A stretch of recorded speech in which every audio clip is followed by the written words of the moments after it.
Yeah, ladies and gentlemen, good evening. Uh, I'm glad to see that we're going live right now on this business forum. I know that most of you haven't heard from me in a few days because, yes, we are going live. We are going live. How's everything going tonight? I hope everybody's doing good. Everybody's doing okay. Everybody's doing right. Uh, I hope things are going well. I hope things are going well. Yes, just testing this out, trying to see how it goes. Uh, I'm just getting familiar with all this mic stuff. You know, it's not easy to arrange all these things, and they are not cheap either. If anybody told me it's going to be this expensive to start something like this, I'm not going to believe it. You know, but sometimes you do things that are bigger than you. You know, it takes you money, it sucks resource out of you, but in most cases, you have to look at what you are bringing to the table. You know, you might have one or two knowledge of something. Why keep it to yourself? Why not share with the world? Let people come to see what you got to offer.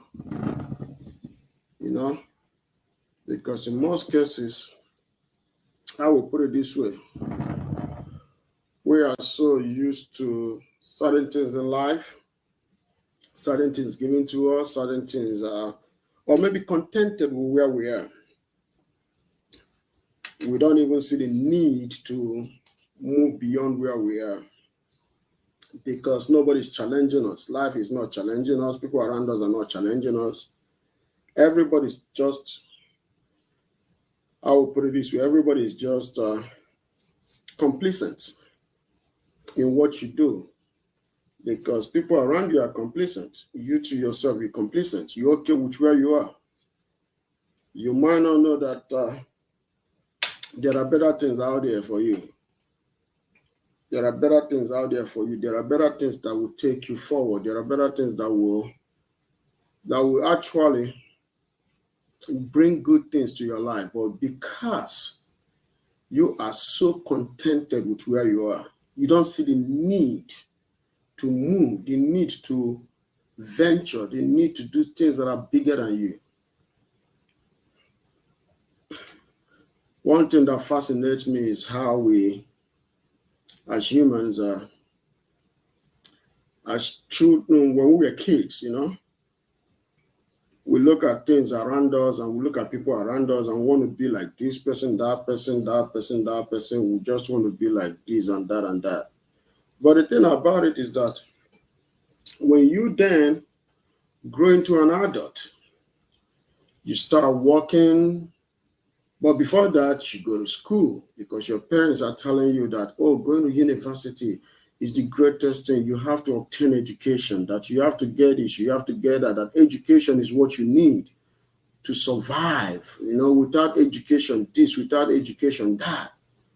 And you take it upon yourself to go to school to obtain education because you know completely that without education, you cannot survive. That's what is instilled in you. And who are you to say that your parents are wrong? Just be honest with me. Who are you to say that your mom is wrong, that your dad is wrong? Somebody that clothed you, people that clothed you, people that gave you meal, people that sheltered you, people that brought you into this world and paid everything that you needed, provided everything that you needed. How can you wake up as a child under their care, say that they are wrong? No, they are not wrong as long as you're concerned. Your dad is your God. Your mom is your Messiah. And they can't be wrong because they know better. They brought you here. Without them, you wouldn't have been here. And they're not wrong. But the thing is that they gave you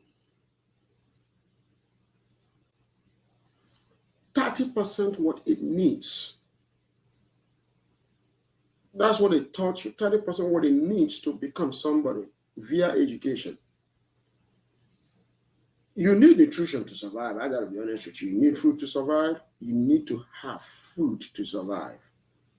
You cannot be on this earth, survive a day as a child without the proper care, nourishment, nurturing by your mother. Believe me that.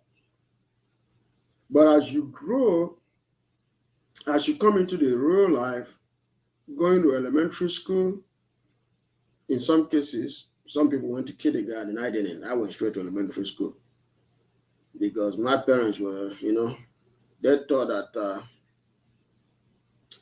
I like to read by myself. I like to study things by myself. So when they just saw from the beginning that if I was taken to kindergarten, I'm never going to pay attention to the teacher because I'm always reading something. I'm always reading things. When I was a little kid, I started reading newspaper at the age of, who knows? I don't even started reading newspapers at the age of maybe 3 years old. But I didn't know I was reading newspaper. But I knew growing up reading newspaper because it's always been my thing, paying attention to politics because my dad loves to tell stories about the old days. Tell stories pre-Civil War of Nigeria, Civil War of Nigeria. He told me those stories. I knew about all these great men, the founding fathers of the country. Growing up, I knew about them. Stories about them were told to me. Stories about the Civil War was told to me. These are stories of what I got to know as a little kid. As a little kid. Not even knowing A and B and C, but I knew these things growing up, man. It was fun. It was fun, I'll be honest with you, it was fun. So, growing up as a little child like that, my dad took me to a school one day for my sister's discipline. So, during our disciplinary procedure, just to find out, because, she was a little girl being a little girl.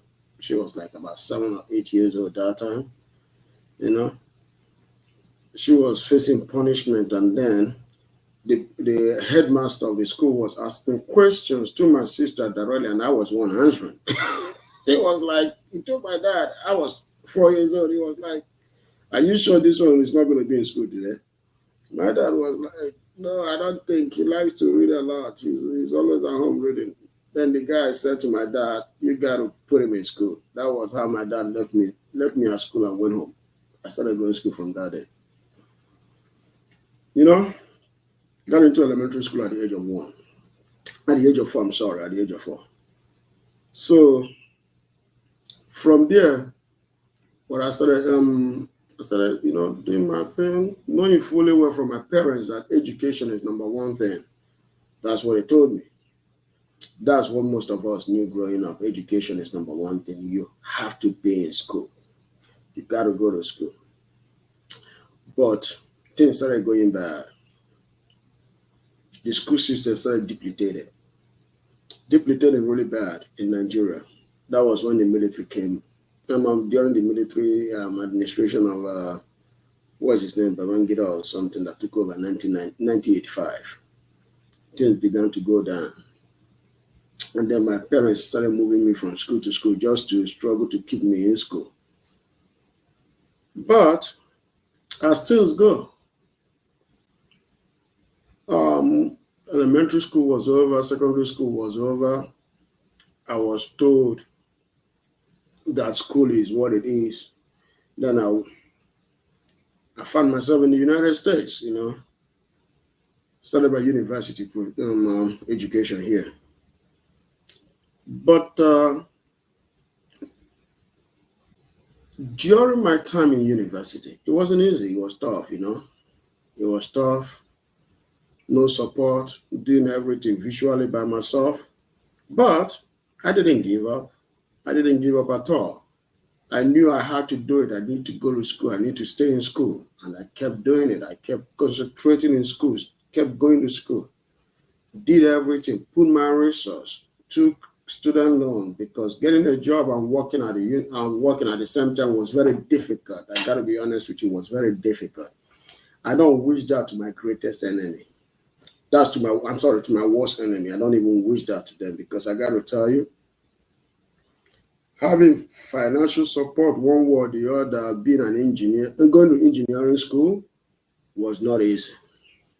Till the day I graduated, it wasn't easy at all. I'll be honest with you on that one. It was not easy. But after I got out of university, started still work here and there. I said to myself, yes, education is good. But then education only makes you a comfortable middle class. Let's just be honest with that. If you work for somebody, there is no way you're going to be a millionaire because your salary is capped. Depend on your position in the company. Your salary is capped. For you to become for you to become a CEO of that company, you got to look at your skin color. And then you got to look at how profitability that company is. But then CEO, those top executives, their pay go up. Very up. Very, very up. These guys are paid millions. They are in the 1 percentile. They can be the 1% of the 1% because those are the owners of the company. But they are in the 1 percentile. For them to get close to the 1% of the 1%, maybe it's a company like JP Morgan Chase that has been around. The owners of those companies, they are now heirs of the company. They don't even run the activities of the company. So somebody like Damon of Chase Bank can become that because Chase Bank is like a whole entity where the CEO can be like the owner of the company, even though he doesn't own the company, but he can out-earn anybody. He can own investment in every aspect of that company and become a billionaire. The guy is worth almost $10 billion. So, the thing is, you as a worker, because we've been told so many times that white collar is a good job. And I got to tell you, yes, white collar is a good job. I got to move this mic back a little bit, just a little bit, so that way it does not completely inside my mouth. So, white collar is a good job. I got to be honest with you on that one. White collar is a good job. But when you're in a white collar company, what do you do? You sit in the office, you're running bookkeeping, you're running that, you're doing accounting, you're doing this, you're transferring that, you're doing this with your computer. Depending on the company that you work, you might never see the outside of the office, except during lunch. That was when most people used to work at the office, but now it's work from home. So you don't see outside the office until maybe hours and hours and hours. Maybe during lunch, you go outside for an hour, you back again, and things continue. That is the white collar job. You do your white collar, you clock in, you do your 9 to 5. If you look at before the pandemic, everybody just want to be a white collar, go to work in their suits because there is a respect that radiates or projects out of a man dressed in suits. He is this guy that is going to work to go get it done. Sit in his office. It might not be an office, but nobody cares. Maybe it's a little shack or something, but who cares? It's an office as long as his suit is on. He's putting on a suit. But the thing becomes, when he gets to that office, what happens? He does his job.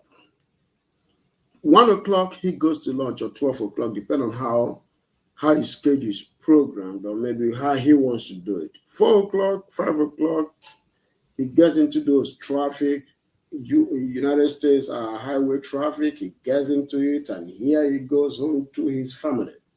His wife knows when he leaves, and his wife knows when he comes home.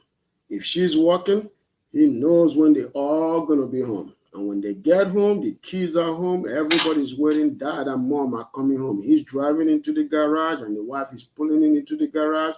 They all come home. They all go straight to their normal day-to-day life. And it repeats again tomorrow. It repeats again Monday through Friday. Saturday, they take their kids to this game, that game. Everything is programmed. How the Saturday is going to go is programmed. Because as a white collar, your job, your life is programmed. You might not be programmed by an artificial intelligence, but you are operating as one. You see what I'm saying? There is nothing wrong being a white collar. Nothing wrong at all, because somebody got to do it. Somebody got to do that job. The same applies to blue collar job. When you look at today, some people disdain blue collar job. They don't want to be part of it because it's risky. It's a male dominated job. I got to be honest with you. It's a male dominated job. Police officer, firefighting, construction, engineering, many things out there that has to do with you being in the element. All those things are what we call blue collar job. Getting into the oil ring, digging into the oil ring, getting things where not everybody can go to. These are guys that run the economy of major industrial and even mid-industrial countries. The United States cannot perform without a blue-collar job. You see those truck drivers driving on the highway, all those things, people sweeping the highway, because sometimes you drive on the highway, you throw things out, you disrespect the highway, you don't care about what goes on there. Probably some people get into an accident, mess things up, and then people are gone at night back to their houses and sleep. But what you don't know is that night when you go to sleep, somebody's actually coming out to sweep the highway at night. Sometimes in the daytime, when they are, what do they call it? When it's during business hour, during business hour, less traffic hour. You see this blue collar job guys blocking maybe one lane of the highway to the shoulder. They will block one lane in order to be able to pick up these things that are being swapped by breeze and all those things to the edge of the highway, which is at the shoulder. So they will block those things so that they can pick up all those dirt, all those nasty things that people threw away from their car. People don't even have any single respect for rules and regulations. They pick up your mess. These are what blue-collar jobs do. They pick up your mess. They pick up your mess. They pick up your mess.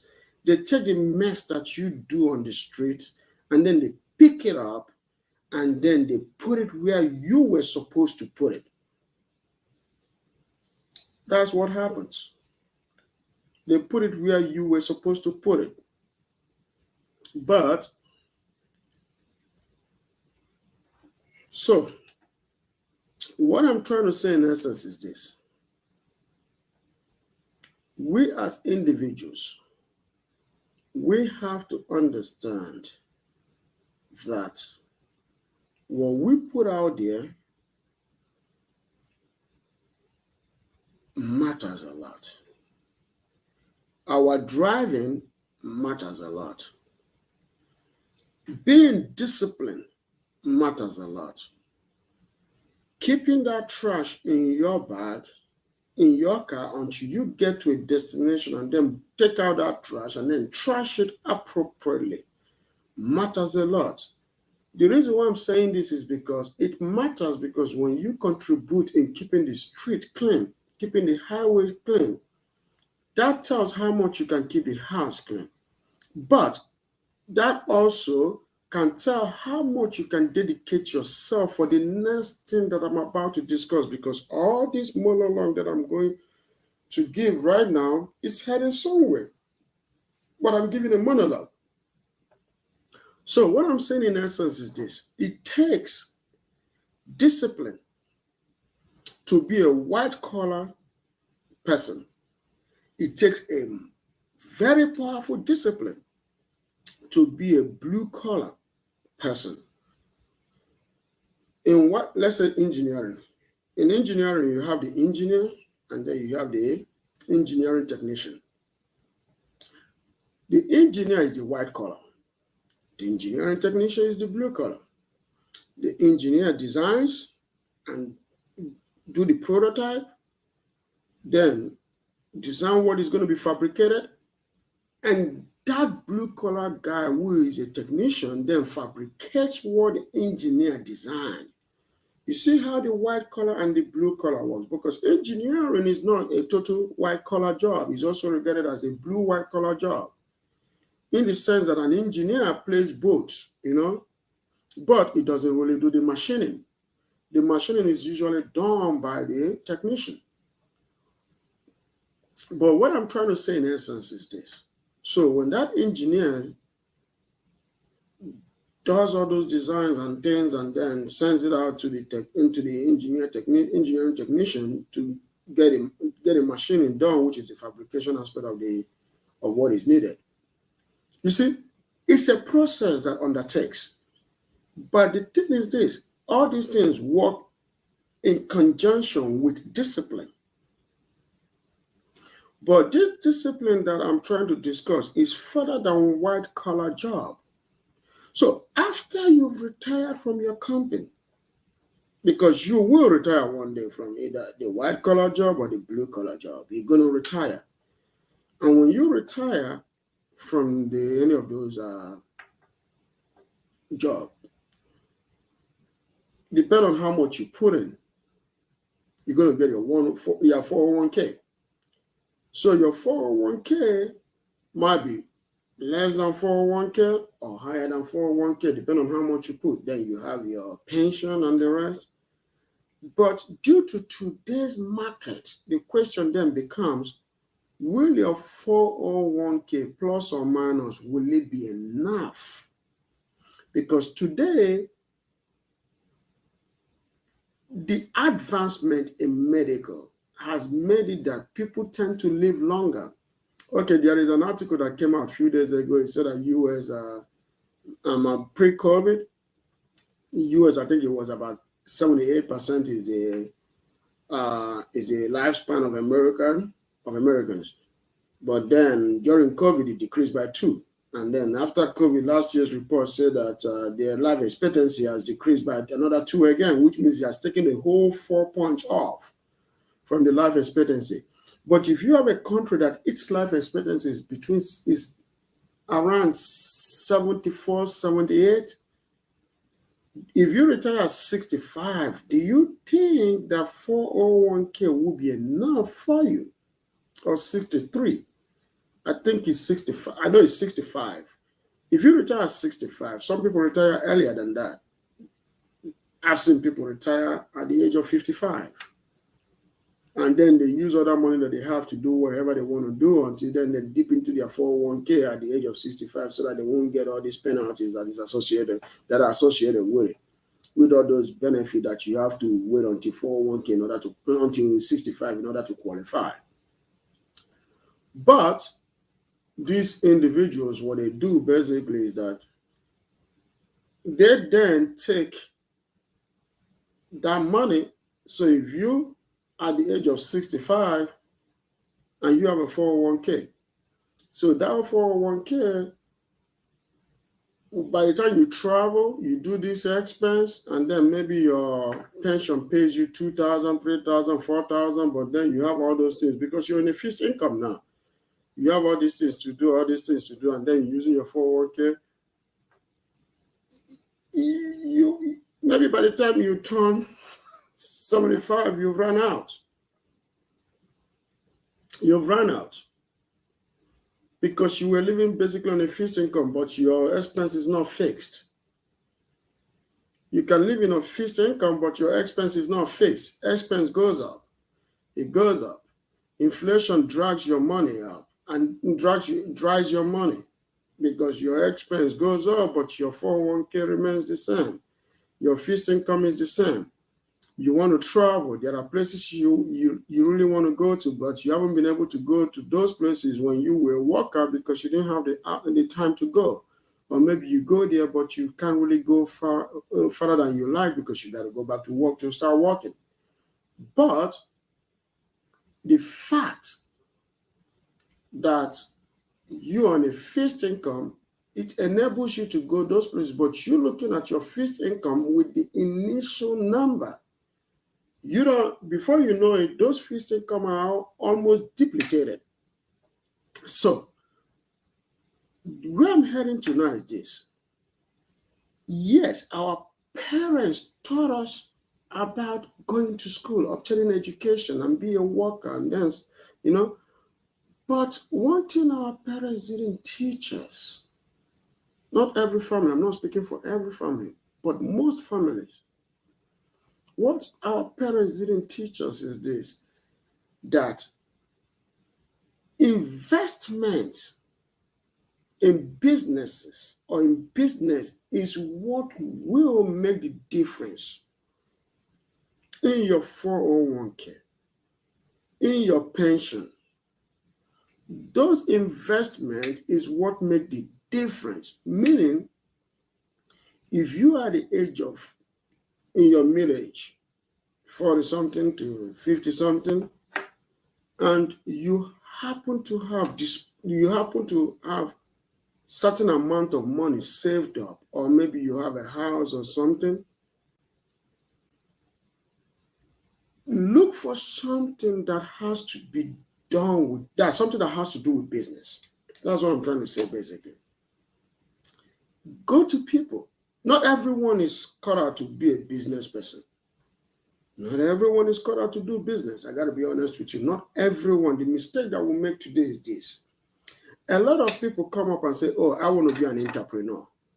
I got to be honest with you. Not everyone is cut out to be a business person. According to the U.S. Small Business Administration, it says that every year, that within the first 2 years of a company opening, right, that most companies that open in those 2 years, in each year, that 80% of them fall out, which means 80% of businesses that are open fall. That's completely fail. They fail completely. They fail to operate. They're out. The reason why is because to be a business person is not something you just wake up, you see something that somebody succeeded in, and then you said, oh, I can do it. Oh, I can make it happen. I can make this happen. I can do this. I can do this. I can do this. I know me, I can do it. Then you go in, you basically can do nothing. Your business falls. And the reason why your business falls in that regard is because you are not cut out to be a business person. But what I'm trying to say in essence is this. All hope is not lost. All hope is not lost. You are not cut out to be a business person. Doesn't mean that, hey, Brandon next to you, Chijioke next to you, Deshaun next to you are not cut out to be businessmen either.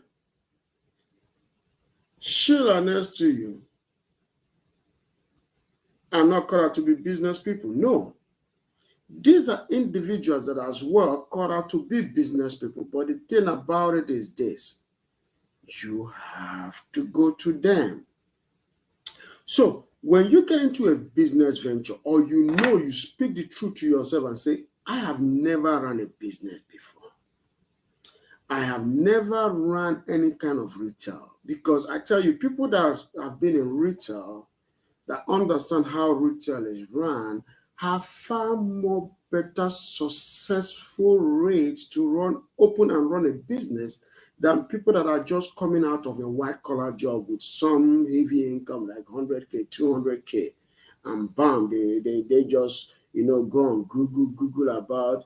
That's go to Google about this business, that business, and then say to themselves, hey, I can do this. Business administration is not running a business. I'm sorry. It's not the same. I got to be honest with you, it's not the same. You can be able to do the administrative work of business, but you cannot run the business, because number one, when you do administrative work of business, what you gathering is the data from people that are actually in the field. So what they are giving is what you are analyzing and then compiling it for other people higher up to go in depth with. So you are just looking at numbers. You don't know how business is run. That is why you see some corporations, when they start building a business, they are doing really, really good. But then what they do is that they weed out the people that started that business with them, and then they bring out new people that are, the suit guys, and then the business starts struggling. But the business might survive another 10, 15 years, because there is a solid foundation that was built, that business is resting on. So that solid foundation that business is resting on is what is supporting that business. But what happened is that as the sheer weight of what is being done by these men in suits to the foundation, because of the force exerted on that foundation, the foundation begins to crack. And as the foundation cracks, so what happens in the midst becomes that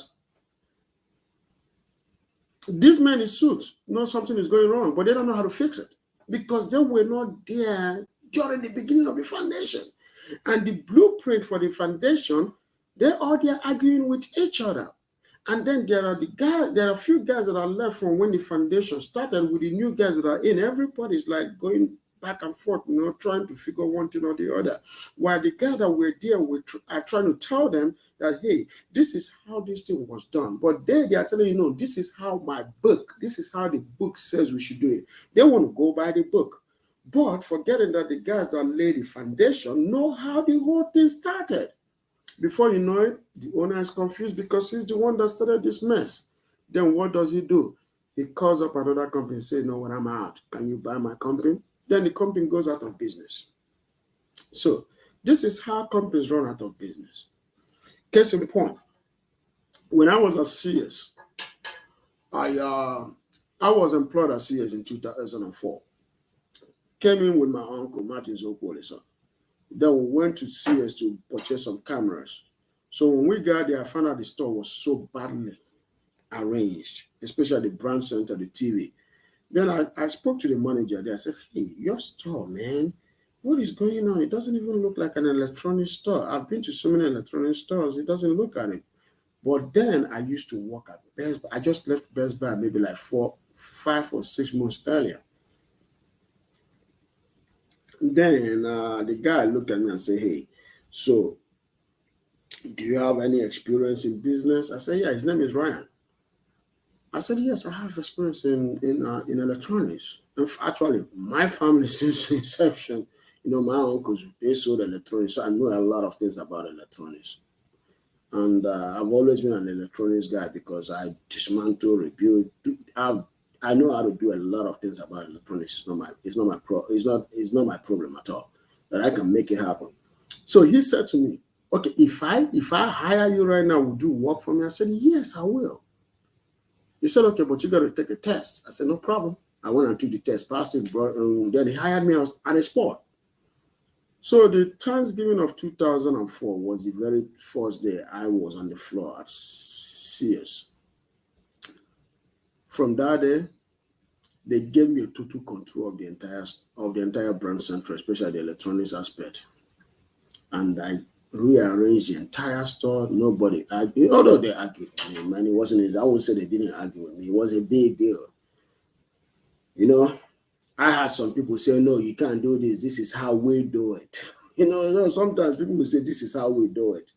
And this is how we do it. Some people are serious about it. This is how we do it. It can cause a serious fight or argument. And then we went back and forth, At the end of the day, I won the argument. We did what we got to do. I rearranged the stuff. Because I know at that time, you have to order, like, if you order TV at CS, you got to be like, what do they call it? You have to wait for the delivery, basically. But I didn't. I told them, no, we got to ship things out to customers. Some people want it now. We have to have items in the store because then at CS, you can't have items in the store.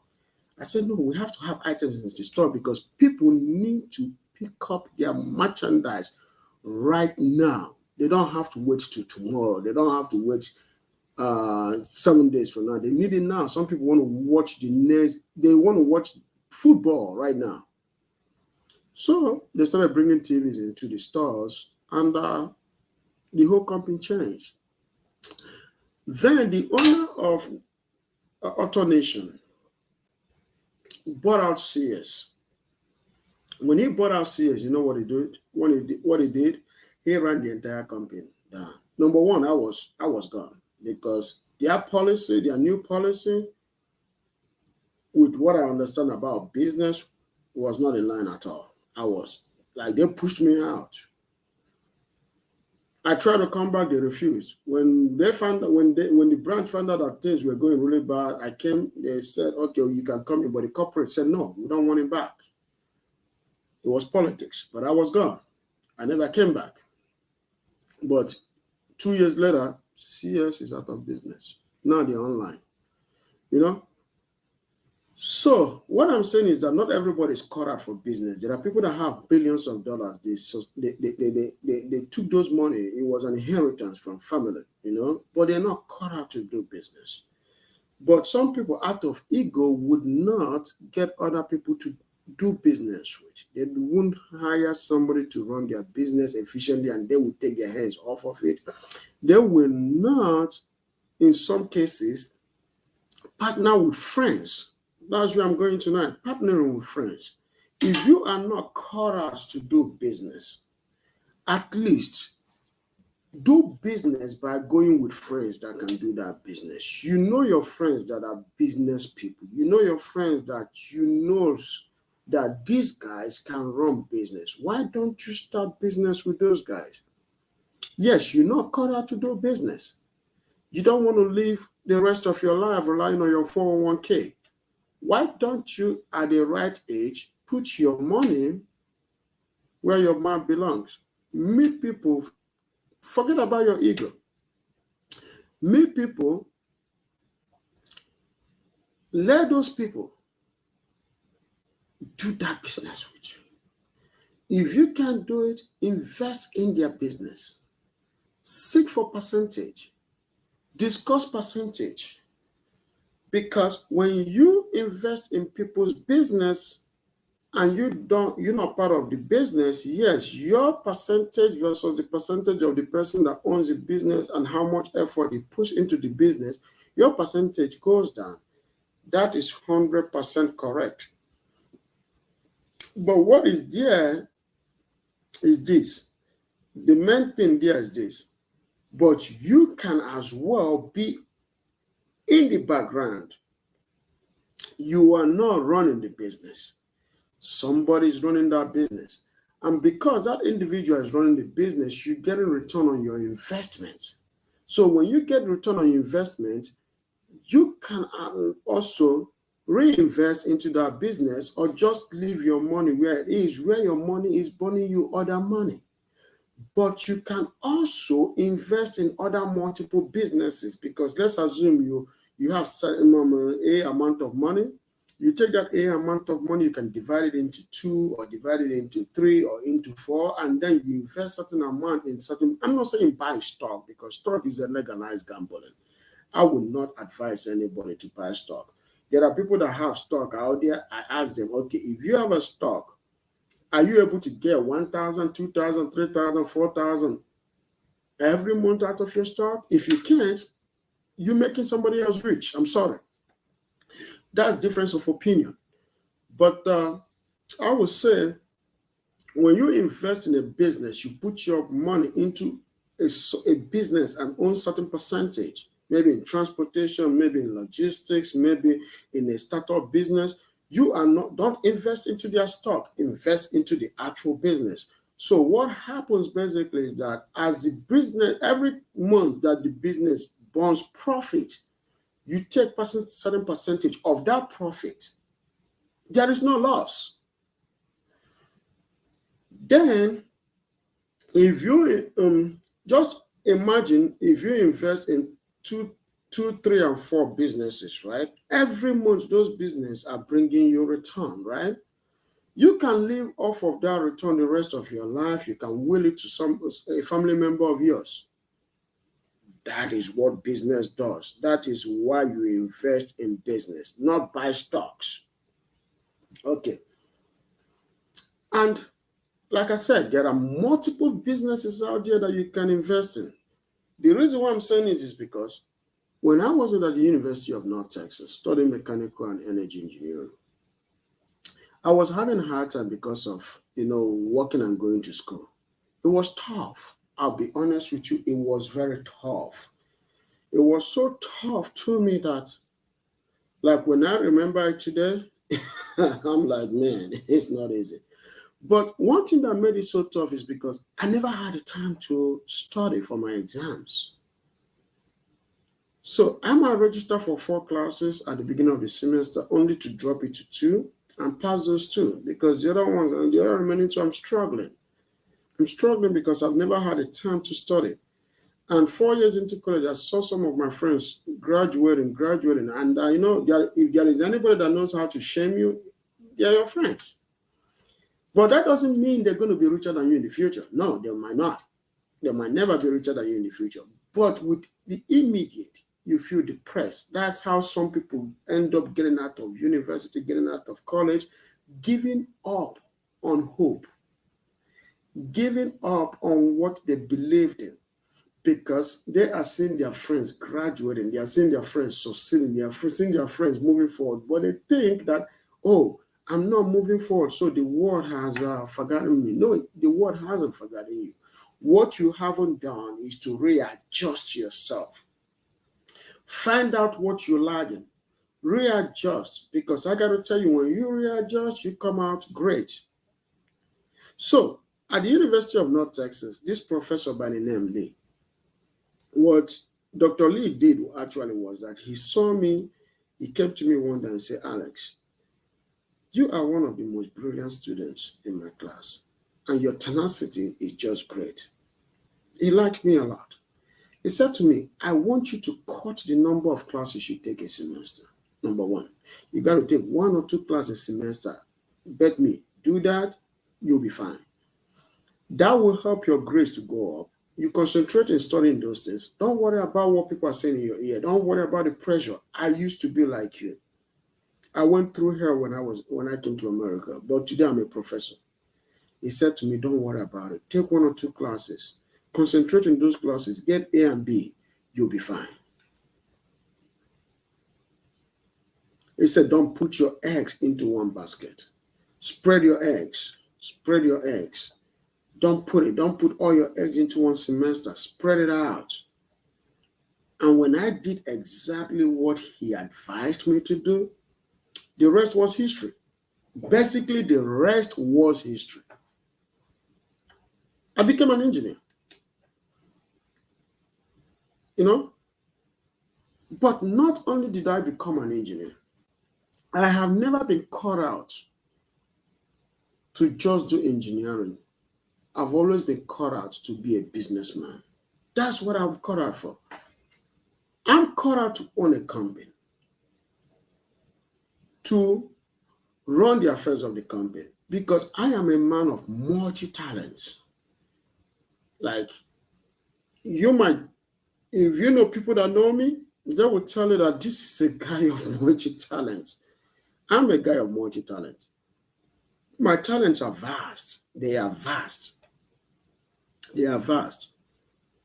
But this forum that I am bringing to you guys is not just to discuss what we need to do as people, but to discuss what we can do as people, what we should do as people. Because sometimes when you tell people the needful, they underestimate their own strength.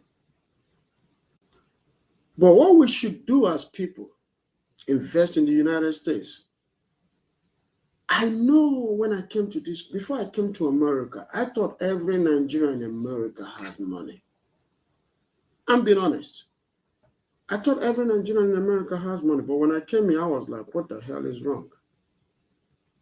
A lot of our people are just 9 to 5. A lot of our people are just obtaining education. Whatever Nigerians do when it comes to education, they are the number one. Nigerians are the most educated demography in the United States, the most educated community in America with the highest degrees. Nigerians have more degree than any other demographic, than Indians and Americans themselves by percentage.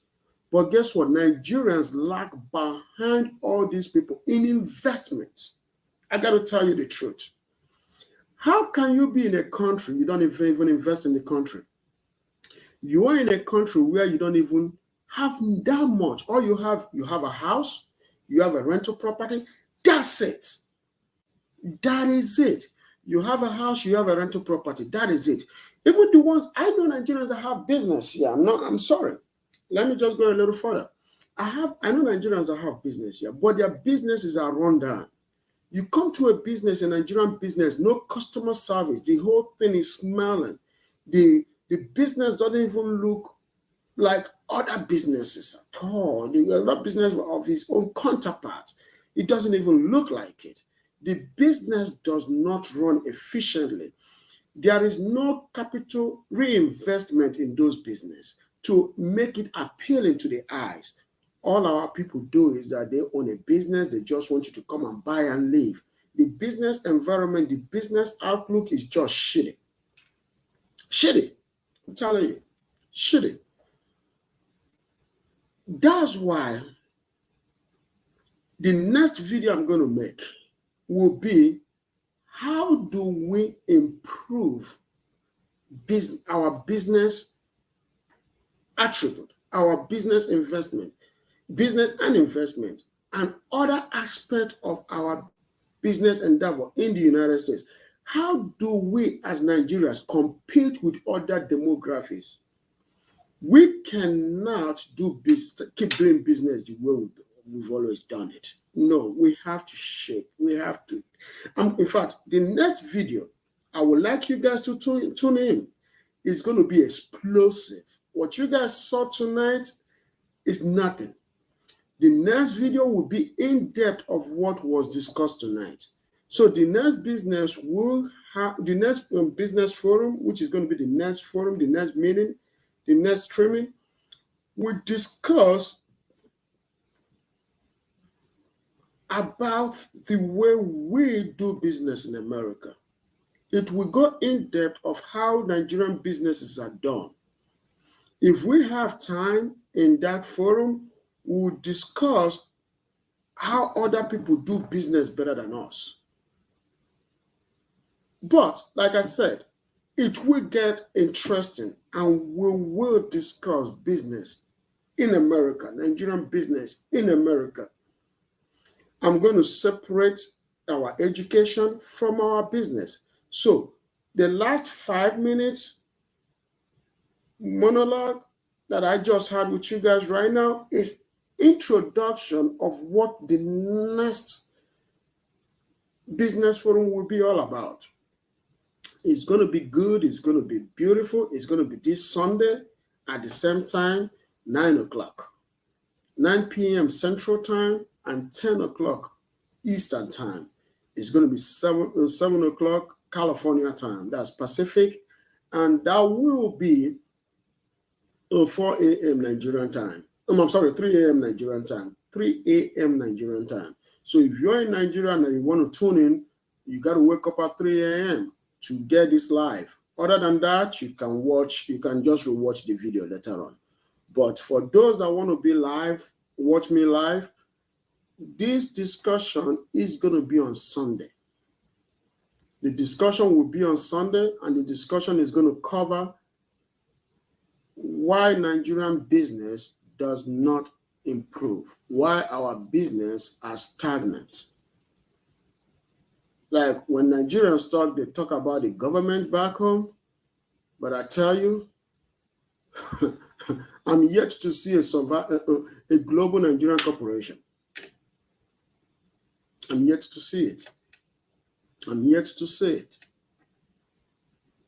I'm yet to see it. This is not Nigerian government. This is us. And I will discuss a lot about it. And I will say tune in.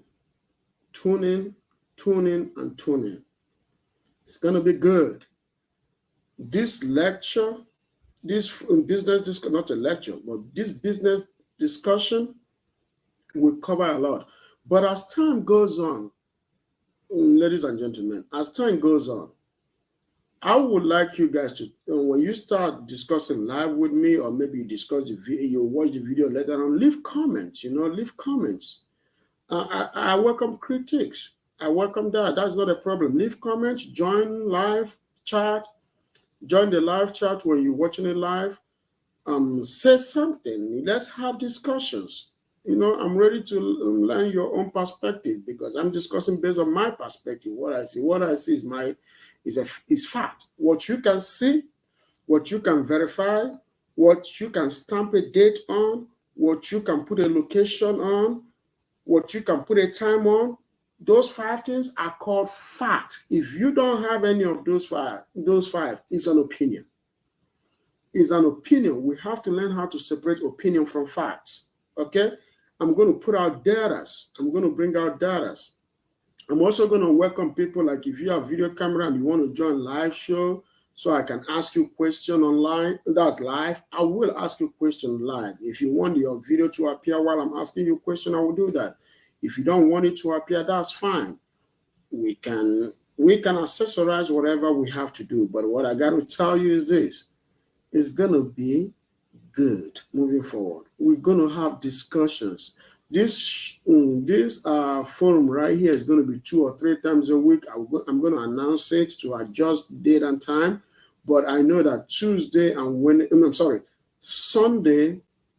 and Wednesday is what it is now. But Sunday is locked in. It got to be on Sunday. It got to be on Sunday. You see what I'm saying? But one thing that I'm trying to fit in is that I'm trying to see if I can fit it in, like maybe adjust it where I can be Tuesday, Thursday, and Sunday. So it becomes 3 times a week, or I can just leave it at Wednesday and Sunday. It becomes 2 times a week. But if I'm going to go 2 times a week, which is 2 days a week, it has to be Wednesday and Sunday, But if I have to make it 3 days a week, it got to be Tuesday, Thursday, and Sunday, or Tuesday, Friday, and Sunday. But I'm going to be announcing ahead of time, like each day that I speak, I'll tell you guys what is going to be the next day. You see what I'm saying? So the night of that, I will tell you guys the next live broadcast. That's what I'm going to be doing going forward. But like I said, Sunday is written on stone. It cannot be changed except if I'm not in the country. If I'm on a business trip or I've traveled for business, yes, then. But if I travel for business, there are multiple chances that I will be broadcasting from wherever I am. I will try to get internet wherever I am, equipped internet there, and we can go live and have a 1 hour. And I will tell you guys, okay, I'm sorry that I'm not in the country. I'm not in the US, that I'm in social country. Sometimes I won't tell you the exact location, but I will tell. But most times I will tell you the exact location. Yeah. So thank you, ladies and gentlemen, for tuning in. If you're not, because I think most people are, this is a new show, so a lot of people haven't believed in it yet. But that's okay. We'll get there. We'll get there. I'm not giving up hope. I know that, as everything goes forward, that most of you are going to start tuning in as it gets interesting. But right now, Nobody knows what the baby is going to turn out to be. But we're hoping and hoping against hope, but hoping in comfort that the baby will be something bigger than life. Thank you guys for listening to my monologue, and I'm hoping to hear from you guys, and let's go from here. Thank you, ladies and gentlemen, and you guys have a good night. Bye-bye.